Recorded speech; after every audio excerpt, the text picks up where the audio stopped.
Hello दोस्तों, जावा stories YouTube मंच पे आपका स्वागत है। जो आज का टॉपिक हमारा है वो बेसिकली है intrinsic versus external locking. Intrinsic versus external locking. तो जब भी हम मल्टी थ्रेडिंग कोड लिखते हैं तो हम सिंक्रोनाइज कीवर्ड का यूज़ करते हैं, तो वो इसको हम कहते हैं इंट्रिंसिक लॉकिंग है।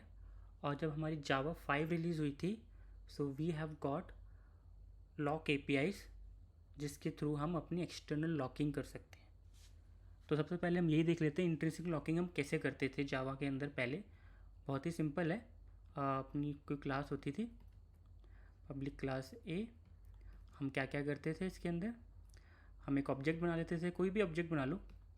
अल्टीमेटली हमें तो ऑब्जेक्ट पे लॉक लेना है। न्यू ऑब्जेक्ट ऐसे बना लो, the object can be whatever. फिर हमें क्या करना होता था, और suppose this is my some kind of method. तो मैं मेथड लिख लेता हूँ, कोई भी मेथड है, public void run, doesn't matter कौन सा मेथड है ये। और फिर हम इसके अंदर सिंक्रोनाइज ले कर सकते हैं, और सिंक्रोनाइज करने के बाद ऑब्जेक्ट पास कर देंगे। इस ऑब्जेक्ट पे हम लॉक ले लेंगे। यहाँ पे हम कुछ भी कर सकते हैं अपना काम, डू सम स्टफ। और ये एक अपने पास टिल जावा 5 इस तरह हम बेसिकली अपनी गार्ड ऑफ जो ब्लॉक ऑफ कोड को हम गार्ड कर लिया करते थे थ्रू सिंक्रोनाइज्ड। और हम सिंक्रोनाइज्ड को कहते थे भाई ये वाला हमारा बेसिकली एक इंट्रिंसिक मैकेनिज्म है। तो अब हम देख लेते हैं इनके साथ प्रॉब्लम्स क्या क्या हो सकती थी, जो प्रॉब्लम्स हम फेस कर सकते हैं इसके साथ। प्रॉब्लम्स ये है कि सपोज मेरा एक थ्रेड आया और वो सिंक्रोनाइज ब्लॉक के अंदर आ गया है और उसने लॉक ले लिया है ओबीजे ऑब्जेक्ट पे। अब क्या हुआ, ड्यू टू समथिंग वो जो टास्क था वो ब्लॉक हो चुका है। The task is now block. और ब्लॉक से मेरा मतलब है कि वो बहुत ही ज़्यादा लॉन्ग रनिंग टास्क है, कुछ ज़्यादा ही लंबा हो गया, या कुछ कोड में बग है, या कुछ है कि वो अटक गया है बीच में आके वो टास्क, ना ही बढ़ पा रहा ना ही ख़त्म हो पा रहा। तो उस केस में क्या होगा, जो भी मेरे थ्रेड्स थे, बाकी के जो थ्रेड्स थे, all other threads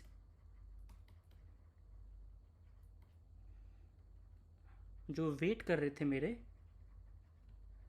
waiting at this exactly this line, मैं कैसे कहता हूँ, line number 1, at line number 1, वो वेट ही करते रह जाएंगे भाई। अब उनके पास कुछ चारा ही नहीं है, उनके पास कुछ है ही नहीं कि वो अंदर आ पाए, बिकॉज जो एक टास्क है वो फंस गया अंदर, वो लॉक लेके भाई बैठ ही गया है। सारे के सारे थ्रेड्स हैं वो वेट ही करते रहेंगे, और अंदर वाला थ्रेड है वो लॉक को रिलीज़ नहीं कर सकता। तो अब इस प्रॉब्लम का क्या सोल्यूशन है, इससे निपटने के लिए सिर्फ एक ही हमारे पास सोल्यूशन बचता था टिल जावा 5, और वो था भाई अपना JVM को रिबूट कर दो। There is no other option. JVM को रिबूट करो, अपनी एप्लीकेशन को रिबूट करो, यही सोल्यूशन हमारे पास बचता था अगर हमें कुछ ऐसा सिनेरियो मिल जाता था। बट ये तो कोई तरीका नहीं हुआ, और ये तरीका को हम अच्छा तरीका भी नहीं बोलेंगे। तो इन सब से निपटने के लिए एक नया पैटर्न हम लेके आए, और उस पैटर्न को हम कहते हैं लॉक एपीआई पैटर्न। या आप कह सकते हो कि जावा 5 में we have got a new set of APIs जिसे हम कह सकते हैं लॉक एपीआईज।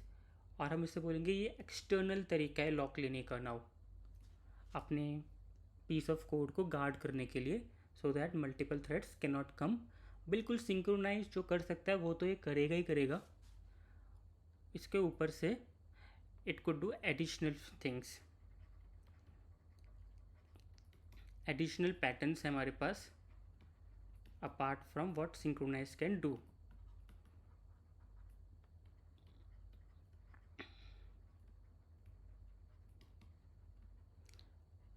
ठीक है।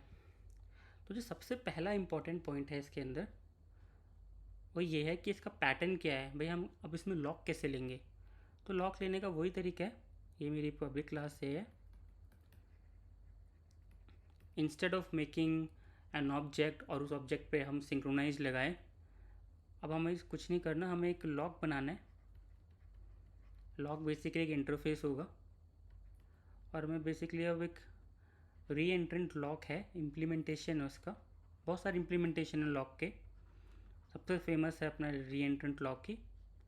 और इससे हमें क्या करना होगा, बस वही ट्राई लिखना है। बस यहाँ पे लॉक डॉट लॉक, ये एक पैटर्न है जो मैं जल्दी से लिख देता हूँ। और डू सम स्टफ,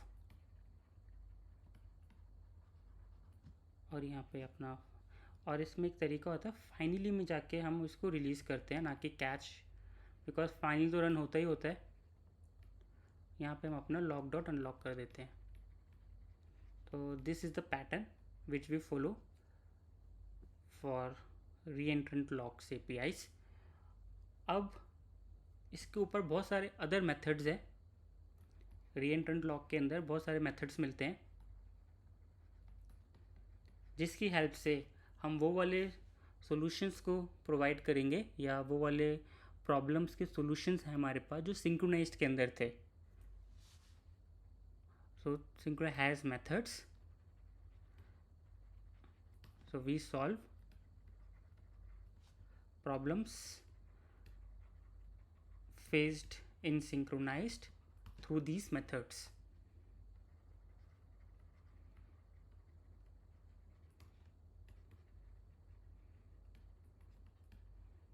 ओके, बस यही है।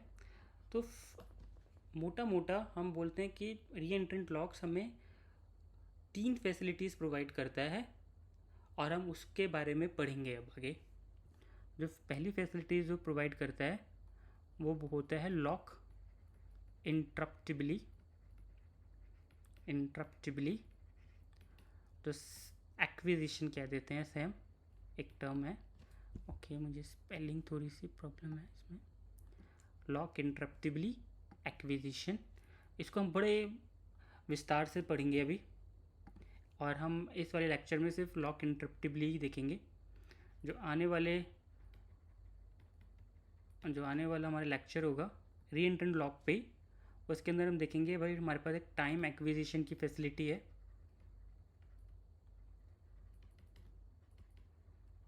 और एक हमारे पास फेयरनेस लॉक की फैसिलिटी है।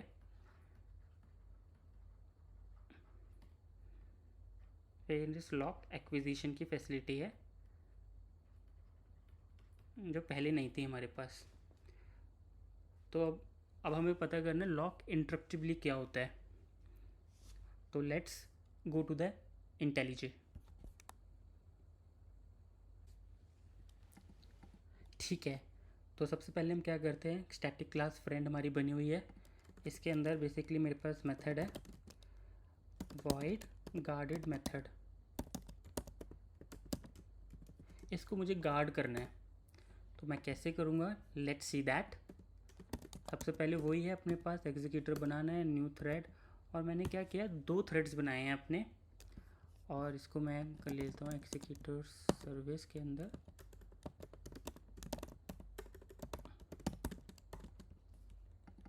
ग्रेट, अब मुझे बस इसके अंदर मेथड लिखना है, और मैं क्या करूँगा, मैं लॉक बना लेता हूँ अपना एक, जैसे हमने डिस्कस किया था लॉक बनाना है।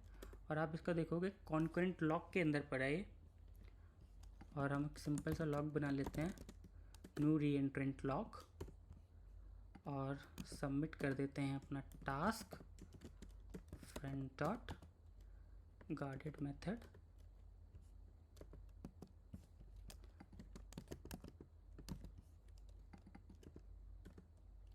और मैं इसमें लॉक पास कर देता हूँ, और यहाँ पे मैं लॉक को ले लेता हूँ। तो लॉक मेरा सेम होना चाहिए, जस्ट लाइक सिंक्रोनाइज्ड, जो ऑब्जेक्ट मेरा सेम होना चाहिए, यहाँ पे भी लॉक सेम होना चाहिए। ऐसा नहीं है 2 लॉक बना लिया और दोनों को अलग अलग भेज दिया और फिर सोच रहे हो कि भाई प्रॉपर सिंक्रोनाइजेशन हो जाएगी मेरी कोड की, वो नहीं होने वाली। अब एक जो पैटर्न है, जो बहुत कॉमन पैटर्न है और यही कॉमन सब लिखते हैं, फाइनली लिखते हैं। यहाँ पे सबसे पहले हम लॉक ले लेते हैं, लॉक डॉट लॉक, और यहाँ पे आके हम इसको अनलॉक करते हैं बिकॉज फाइनली तो चलना ही चलना है। और यहाँ पे बेसिकली हम अपना कुछ भी स्टफ़ कर सकते हैं। तो मैं बोलता हूँ SOU इन गार्डेड ब्लॉक, और मैं यहाँ पे थ्रेड को भी प्रिंट करा ही देता हूँ, current thread dot get name या। और मैं ऐसा भी करता हूँ, लॉक लेने के बाद हम थोड़ा स्लीप करा लेते हैं अपने मेथड को, like for 3 seconds. Okay fine. तो मेरे पास 2 मेथड्स हैं, let me just submit this 2 methods. तो आप देखोगे कि पहला जो लॉक ले लेगा वो 3 सेकेंड के बाद प्रिंट कराएगा ये लाइन। तो पहले हम ये प्रिंट ही करा लेते हैं लाइन। प्रिंट करने के बाद 3 सेकेंड का वेट होगा, फिर दूसरा थ्रेड आएगा, वो अपनी लाइन प्रिंट करेगा और 3 सेकेंड के लिए वो स्लीप करने जाएगा, फिर मेरा प्रोग्राम टर्मिनेट होगा। इस एग्जीक्यूटिव सर्विस को मैं शट डाउन कर देता हूँ।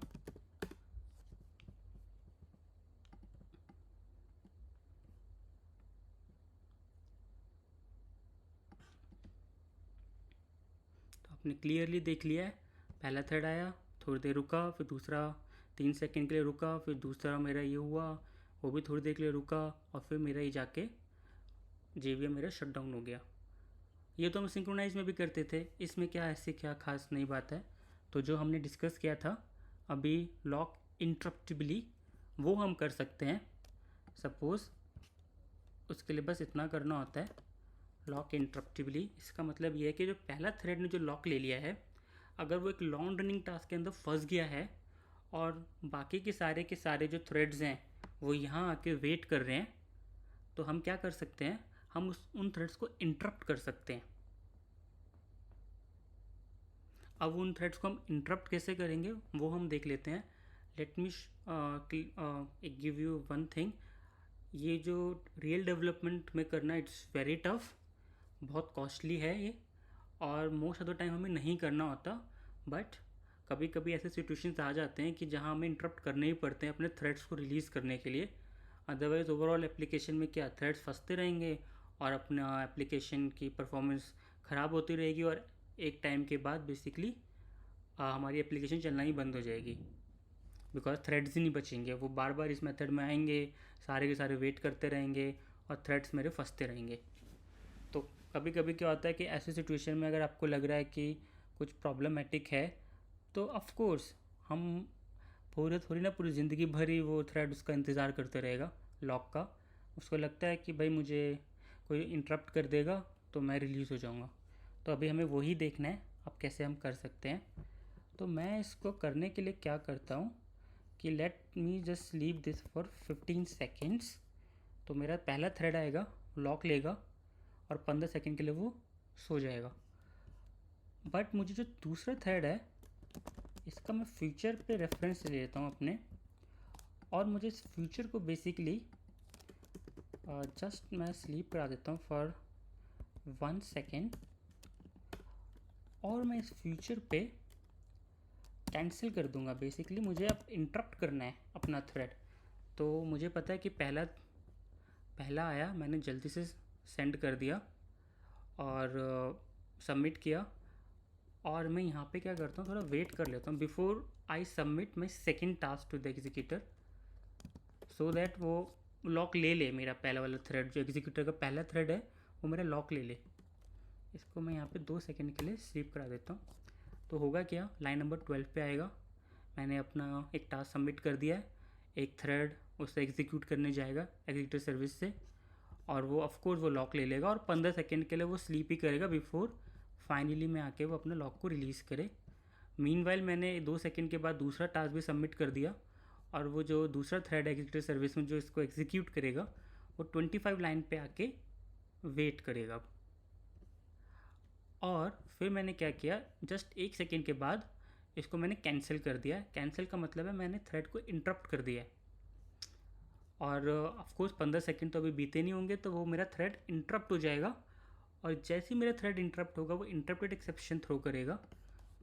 तो मैं क्या करूँगा यहाँ पे, let's have thread dot get name has been interrupted,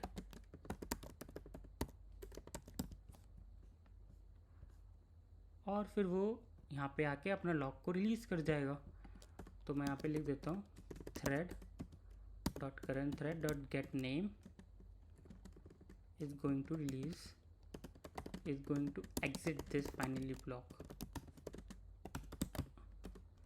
by releasing the lock if अगर उसने लॉक लिया हुआ है, if the lock is taken। चलो हम इसको चला के देखते हैं क्या होता है। तो let's see our output analyse. पहला थ्रेड आया, गार्डेड लॉक के अंदर चले गया है।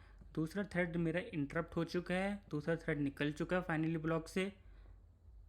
अब मेरे 15 सेकेंड जब बीत जाएंगे तो मेरा थ्रेड 1 भी बेसिकली गार्डेड ब्लॉक आया। ठीक है, थ्रेड 1 ने भी 15 सेकेंड के बाद गार्डेड ब्लॉक मेरा छोड़ दिया और वो तुरंत का तुरंत एग्जिट हो गया है। तो एटलीस्ट अगर मैं देखूंगा तो मेरा सिर्फ एक ही थ्रेड ऐसा हो सकता है जो फंसा रहे, बाकी के सारे थ्रेड्स मैं रिलीज़ कर दूंगा, मेरी एप्लीकेशन चलती रहेगी, एक थ्रेड में इश्यू रहेगा। तो जब भी मुझे डाउन टाउन लेना होगा तो मैं उसको एनालाइज कर लूँगा कि वो क्यों फंसा है, बट मेरी लेटेंसी पे कुछ खास फ़र्क नहीं पड़ेगा। एक थ्रेड का इम्पैक्ट होगा ओवरऑल माई एप्लीकेशन के अंदर। मैं सारे के सारे थ्रेड्स रिलीज़ कर दूंगा। मे बी वो फंक्शनैलिटी मेरा ना चले, बट बाकी की तो सारी फंक्शनैलिटी मेरी एप्लीकेशन में चलती रहेगी, बिकॉज ओवरऑल मैंने थ्रेड सारे रिलीज़ कर दिए हैं, जो सिंक्रोनाइज्ड और इंट्रिंसिक के अंदर पॉसिबल नहीं था। तो back to my notes before wrapping this part of the video. जो हमने देखा लॉक इंटरप्टिबली में,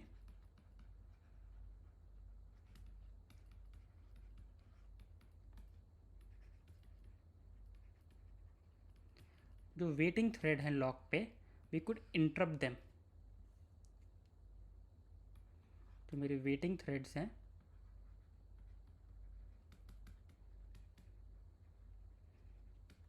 who are waiting basically for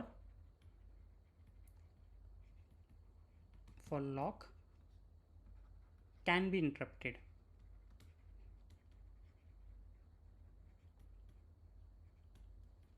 which is very nice। So my pool of thread never got exhausted